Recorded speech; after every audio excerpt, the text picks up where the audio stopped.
The member for Throsby has the call.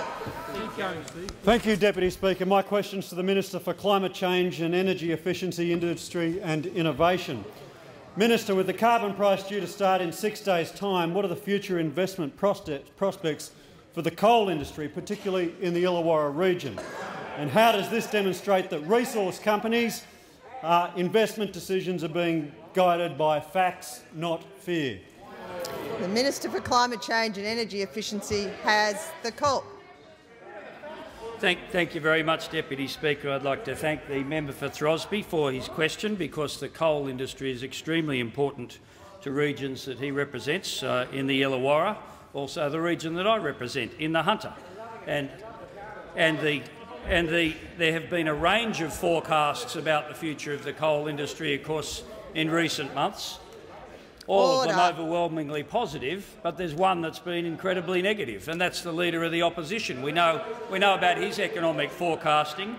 Of course, he's predicted from the 1st of July, next Sunday, the death of the coal industry. The death of the coal industry, the end of it. The Illawarra coal mining's gone, the Hunter, it's gone. That's what he's predicted. But of course, Deputy Speaker, the closer we get to the introduction of the carbon price from Sunday, the more facts that come out, the more utterly ridiculous, hypocritical, misleading the Leader of the Opposition's comments have been. Now, just take the Illawarra, because last Friday BHP Billiton approved an $833 million investment in Illawarra coal. $833 million investment in Illawarra coal. And, Deputy Speaker, the carbon price starts in less than a week. The Leader of the Opposition has forecast the death of the industry, and here's BHP Billiton announcing an $833 billion investment commitment. In fact, it is the largest capital investment that BHP Billiton has ever made in its Illawarra coal subsidiary, The new mine will support the ongoing employment of 500 workers currently employed at the Westcliff mine and generate 300 new construction jobs. And, Deputy Speaker, with my background, I've got some familiarity with the industry, and in the Illawarra, the coal seams there are relatively methane intensive and will attract a carbon price liability. But nonetheless, notwithstanding the forecasts of doom, $833 million committed in Illawarra coal just days before the introduction of the carbon price. So on the one hand, we've got the death of the industry being forecast by the Leader of the Opposition, who will be held to account for this by workers in the coal industry. They'll hold him to account for this, what he's predicted, the insecurity that he has engendered. But on the other hand, BHP Billiton, $833 million on the table. Just like he's misrepresenting the position with Alcoa earlier in question time, so he has misrepresented systematically the circumstances in the coal industry. In fact, there's been an upward revision from $96 to $107 billion in the investment pipeline in coal, and it has a strong future. The member for Throsby. Thank you, Deputy Speaker. Minister, you've spoken about the impact of carbon price on the $833 million investment by BHP in my region.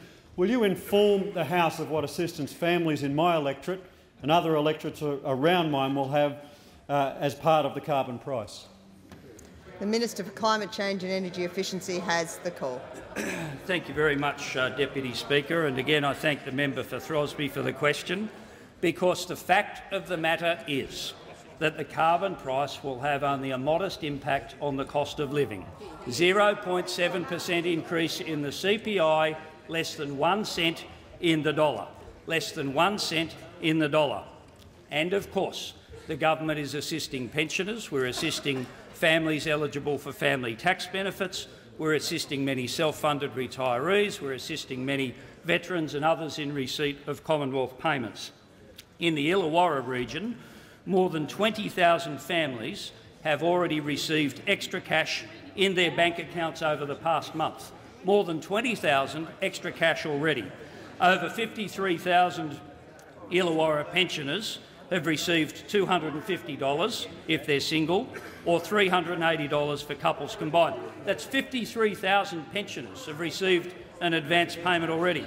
4,300 students have received up to $190. That's very important in the Illawarra with the University of Wollongong, many students there.